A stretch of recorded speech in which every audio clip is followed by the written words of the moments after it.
If you've ever felt stuck in a job that drains your energy, questioned whether your career path makes any sense, or wondered how to talk about yourself confidently in interviews, today's guest is speaking directly to you.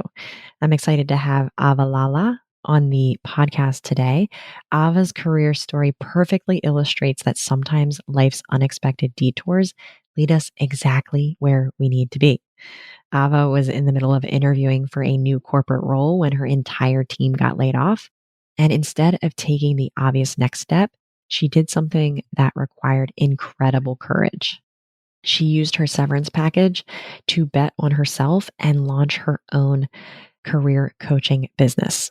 Today, Ava is a career transition coach who helps professionals navigate the complex journey from feeling stuck to finding work that truly fulfills them. What I love about Ava's approach is that she gets it on a deeply personal level. She knows what it's like to feel trapped in a role that doesn't light you up, and she understands the unique skill set that career transitions actually require. Okay, skills we are never really taught, but desperately need. As a fellow coach who works in the career transition space, I was immediately drawn to Ava's philosophy that confidence is a lagging indicator, meaning you don't need to feel ready in order to make a change. You just need to trust yourself enough to take the first step and figure it out as you go.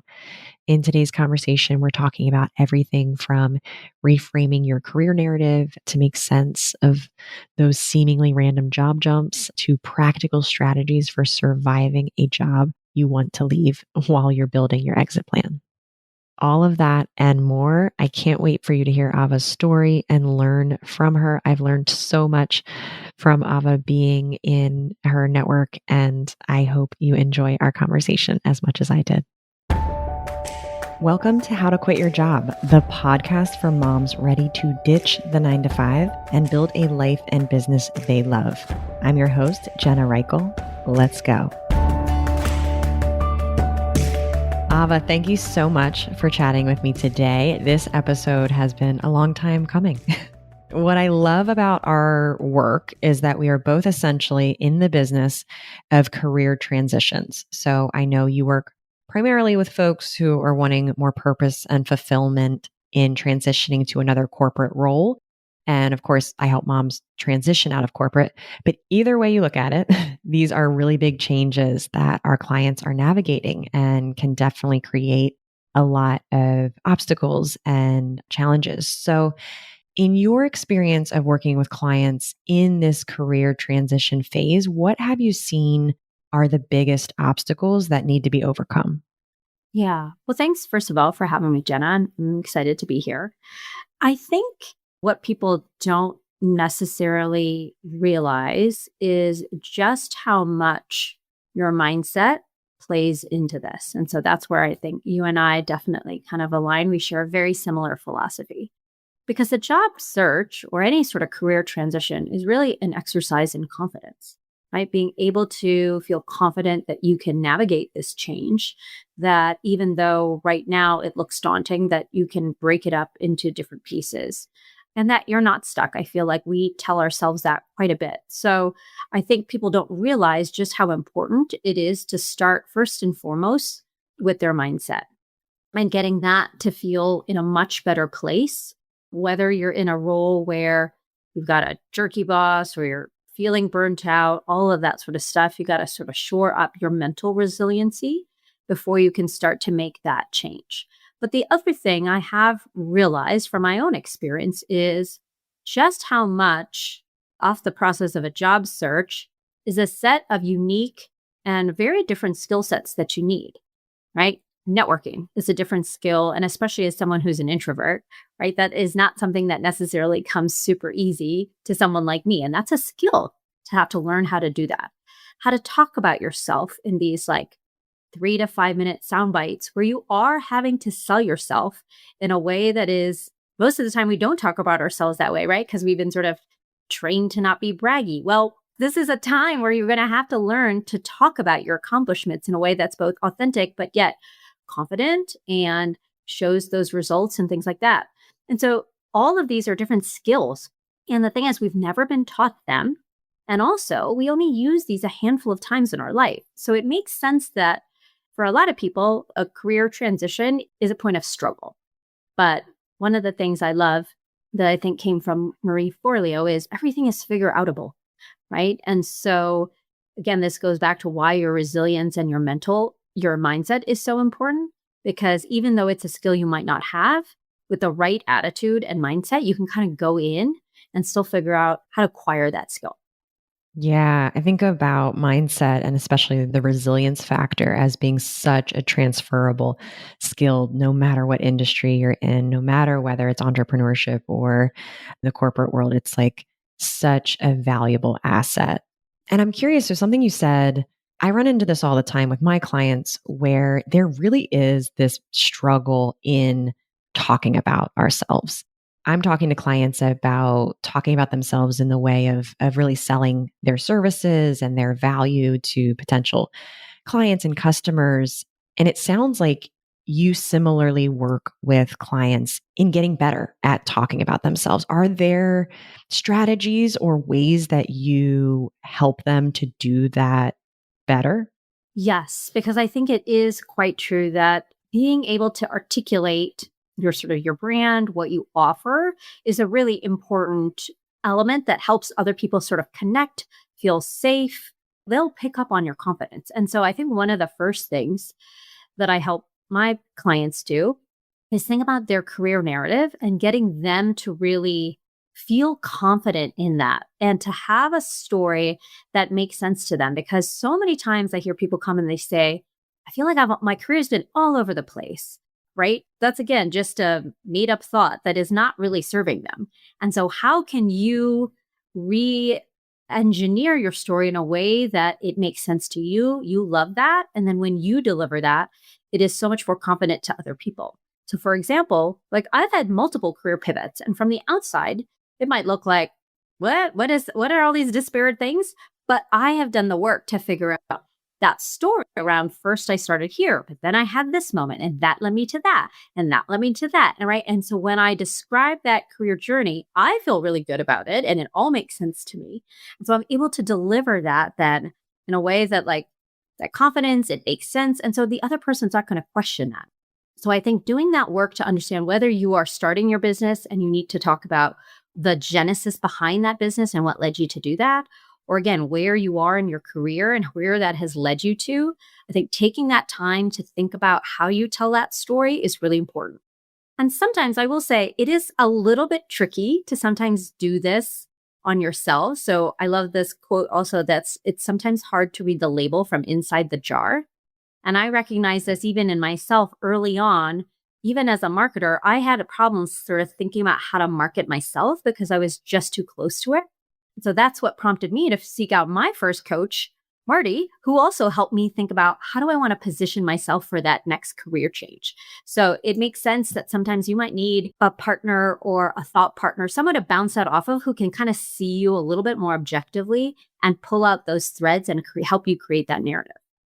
Yeah, I love that because I mean, and that's like true with everything in life, right? It's like the story we're telling ourselves about the past impacts how we see ourselves and it impacts how we see this entire journey. And there's so much power in being able to reframe the story, especially in our career where we can, like you said, feel really good about it. Because if we feel good about it, then we talk about it more confidently in an interview. We talk about it more confidently with potential clients. We talk about it with friends and family in a way that feels really good rather than feeling like we're lost or it's embarrassing that we've jumped around or it's embarrassing that we've taken a break or any of those things. Like we really can change the narrative, like you're saying. Yeah. And here's another thing. Here's an interesting example that I often use too, right? If you think about going into an interview setting, anybody who's interviewing at that late stage can do the job. Or similarly, if you have a business, right, you're probably in a competitive space where there are other people who are offering the same thing you do. And so the analogy I use is think about handbags, right? They all do the same job, but a Birkin that sells for $78,000 has a different brand proposition than a Kate Spade bag that sells for $200 And that's different from the Nine West bag that you can pick up at Marshall's for $30, right? They all do the same thing. They have vastly different brand promises and the aura and what they're trying to solve for. And so I think that's something for you to think about is like, how do you want to position yourself depending on who it is that you're selling to, if you're an entrepreneur, or again, who you're selling if in an interview setting, right? And who is hiring you and what is it that they need? And how can you make sure you align as best to that? Yeah. So it sounds like part of it is just knowing your brand or allowing it to evolve and really being intentional about the story and narrative that is going to be evolving your brand, right? The other thing when you mention the handbags that I like to say is not everybody's your person, right? So, like, we all know that there are certain people who will buy that $78,000 bag. That is their thing. They love those bags. They love the quality. They love what it means for them. And then there are other people who would never even consider. And so whatever you are going after, or, especially I think about this in entrepreneurship, it's like only really 10% of people are your people. So don't get caught up in the 90% who aren't meant for you. Just focus on how do I connect with those 10%? How do I position my story? How do I talk about my career and credibility and what led me here? But really in thinking about, I'm not trying to connect with every single person. I'm just trying to figure out how to connect with the 10% who are my people. You've talked about confidence quite a bit, or that has been like a buzzword.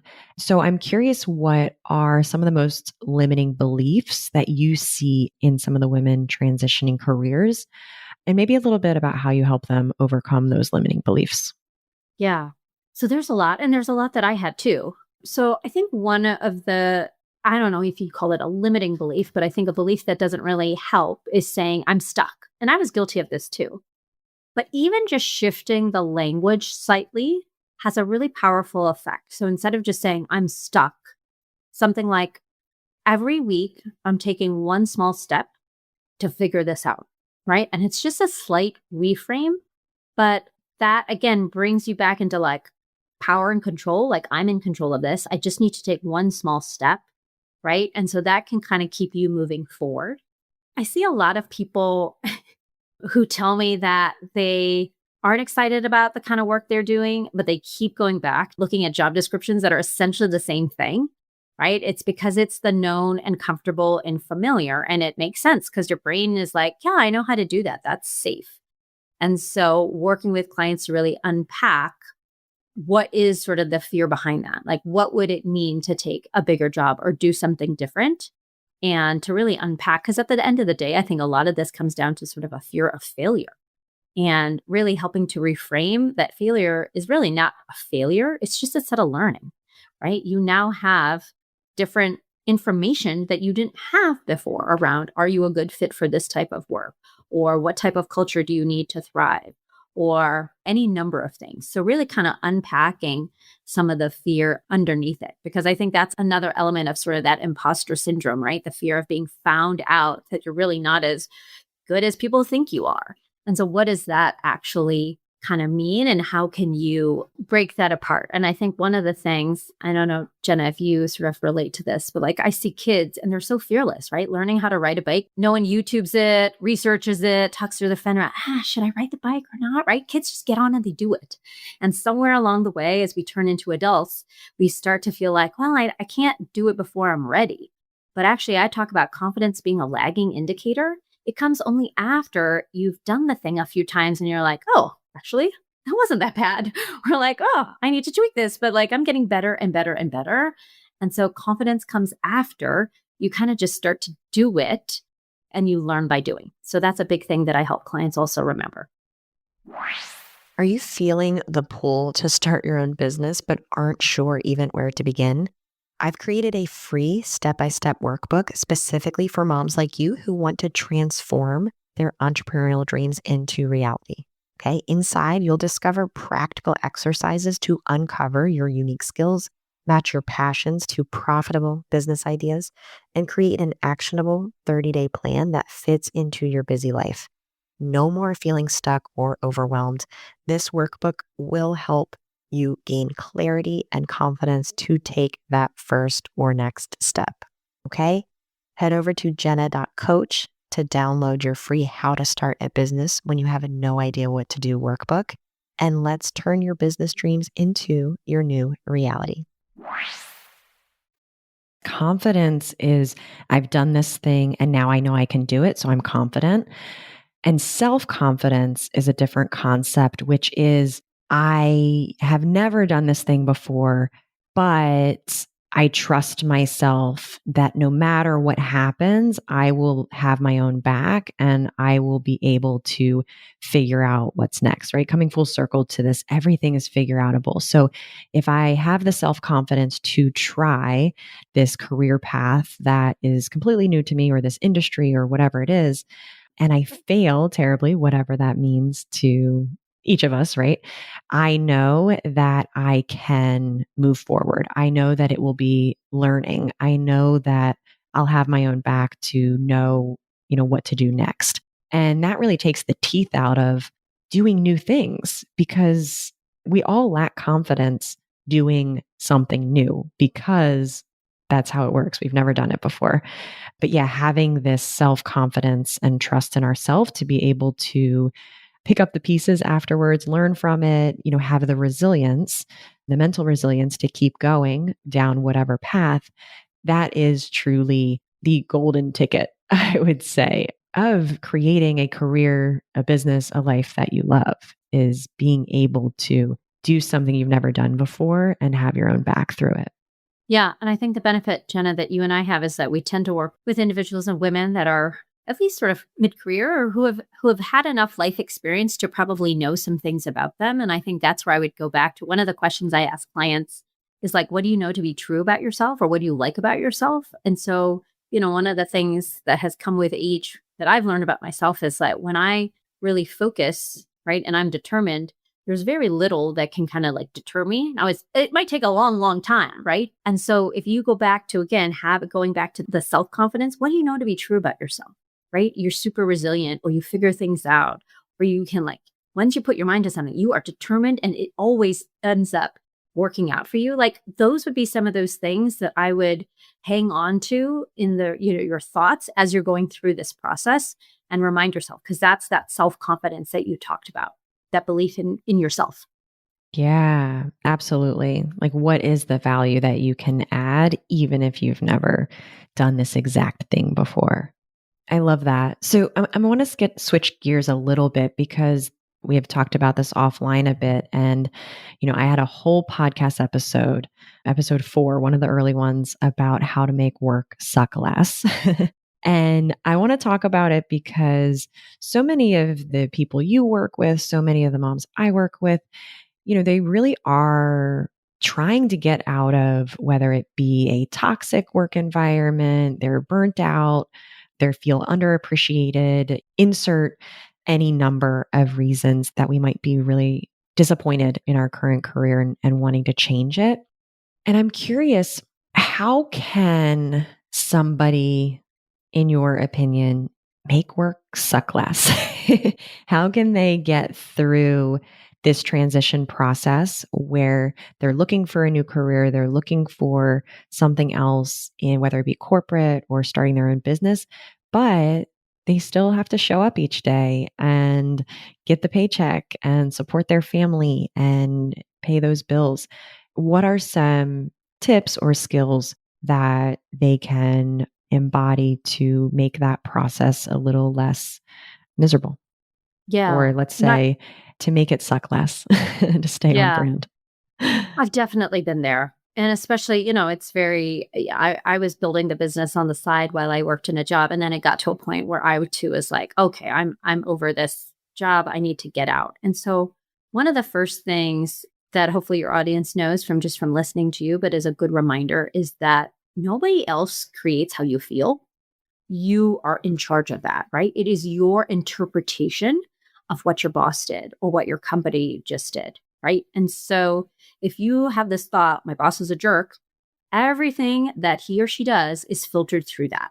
And so once I started to recognize, like, oh, I'm the one making myself feel miserable, I now had a choice. So I worked with my own coach. And one of the things that helped me is I literally thought about, as I walked through my office doors, putting on a cape, right? And I told myself, I can play this role of an engaged employee for a short period of time while my heart and my other side of me is focused on finding that new job and launching my business.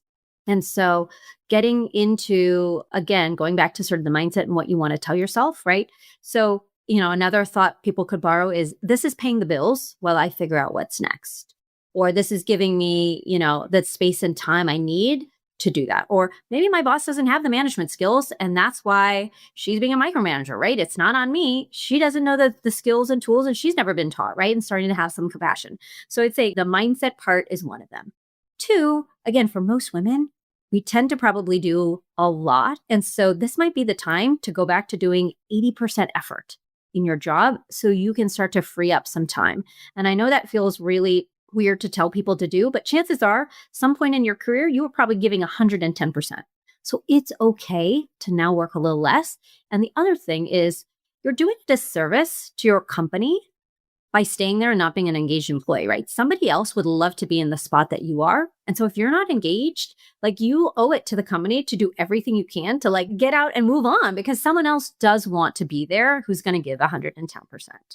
And then the other thing I would say is, again, even if you're in that situation that you don't want to be, you can start living into your future self from now, right? So this is what I did was I spent every morning when I was, again, really anxious to get out of my environment, spending 10 minutes envisioning the perfect interview and a really great type of culture. And I just thought about that and got into that space. And again, that helped me bring and minimize the energy of the day job that I didn't really like, knowing that it was temporary. It was just a matter of time because I was already in that better scenario.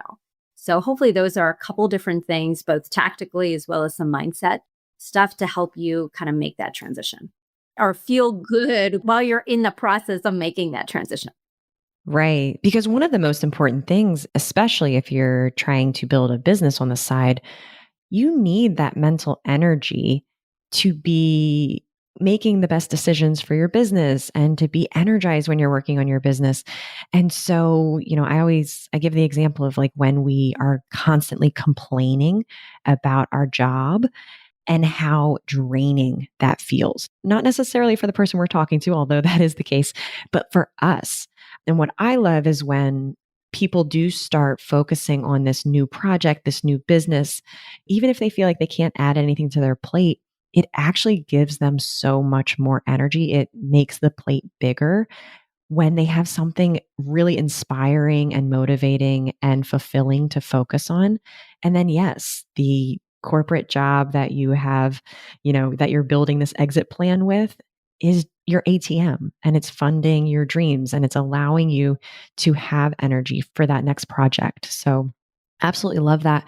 I would also say, to your point of, I completely agree. Like, if you are not committed to your role, absolutely find something else, but you owe it to the company, but you also owe it to yourself, right? It's like when you are staying in a position that just doesn't light you up to any degree, it's like you either figure out how to make it work for you and figure out how to love it, or you leave it, right? And you are empowered. You can make that choice. But yeah, absolutely, you absolutely owe it to yourself as well.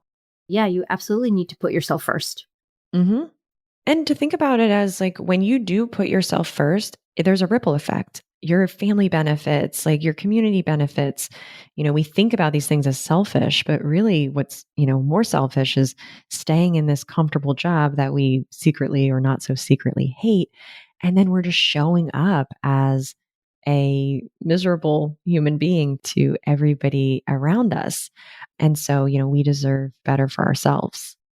You talked a little bit about, your experience, and I do want to talk about your shift and really like what gave you the courage to leave, the corporate legacy that you had been building and working on and to start your own business.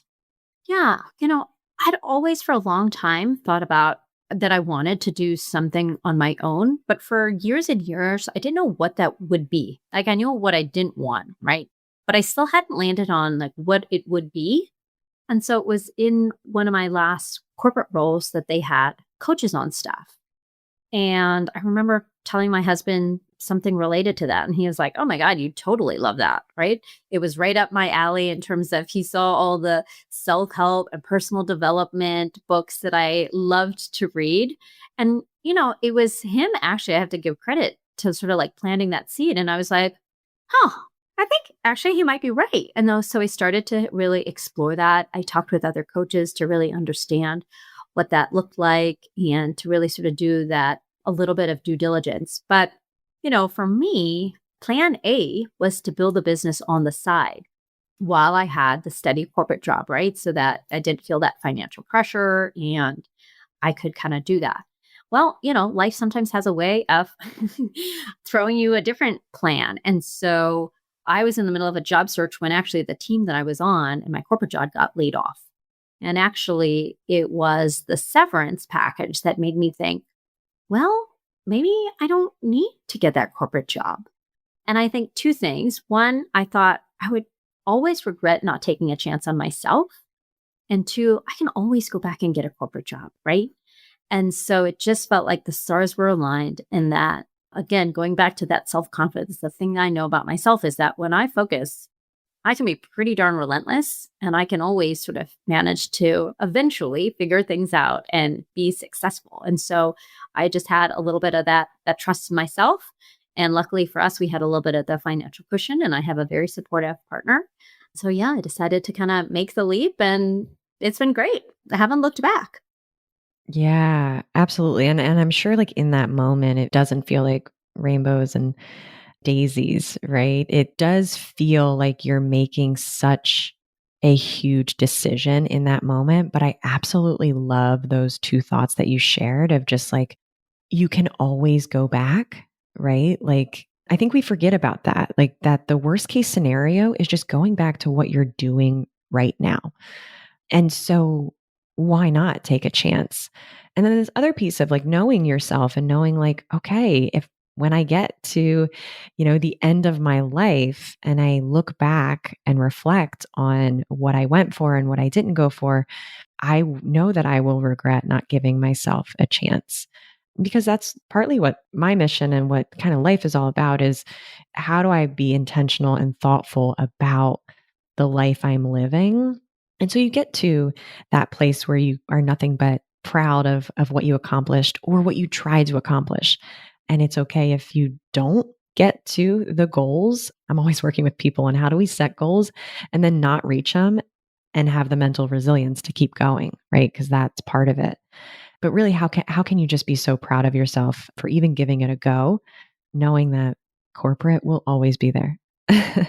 So, absolutely love that. What advice would you give that version of yourself who maybe was just starting out with her business? Because I'm sure how you think about your business, how you run your business now is very different. Yeah, I mean, candidly, at first I would have taken a little bit more time because you're right. Getting laid off was a sucky experience. It is for anybody. And again, I was someone who was actually like in late stage interviews with a different company, right? I was ready to leave and it was still awful, right?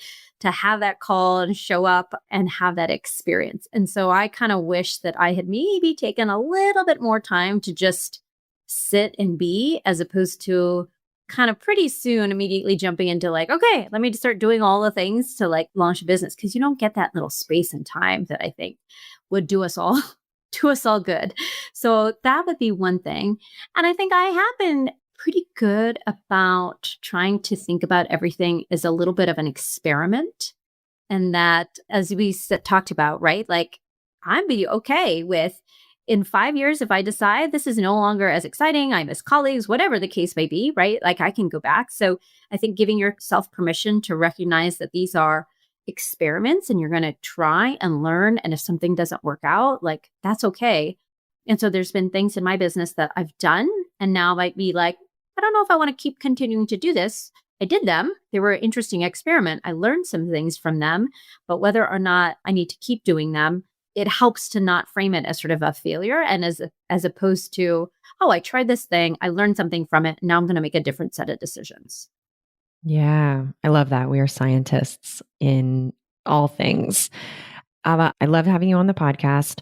You are also my premier recommendation for anybody who comes Oh, to me who I appreciate is that. just, they maybe found the podcast and they, want to quit their job, leave their job, but maybe aren't interested in starting their own business. You are always somebody that I feel very safe sending people to.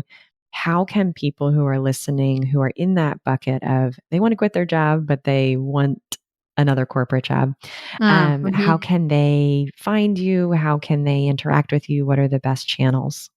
Yeah. So I am, not surprisingly, on LinkedIn. So I post content a couple times a week so people can follow me there. It's just Ava Lala. And then on my website, avalalacoaching.com. And there's, again, tons of free resources to start to kind of get to know me. I have a weekly newsletter where I have career advice and tips and things like that. So you can find me on LinkedIn or come directly to my website. Perfect. Well, thank you so much for bringing all of your wisdom, your zone of genius to us today. I will also make sure that all of these links, all of the ways that people can connect with you are in the show notes at jenna.coach/64. And I'll also there's a free PDF that I created for the How to Make Work Suck class.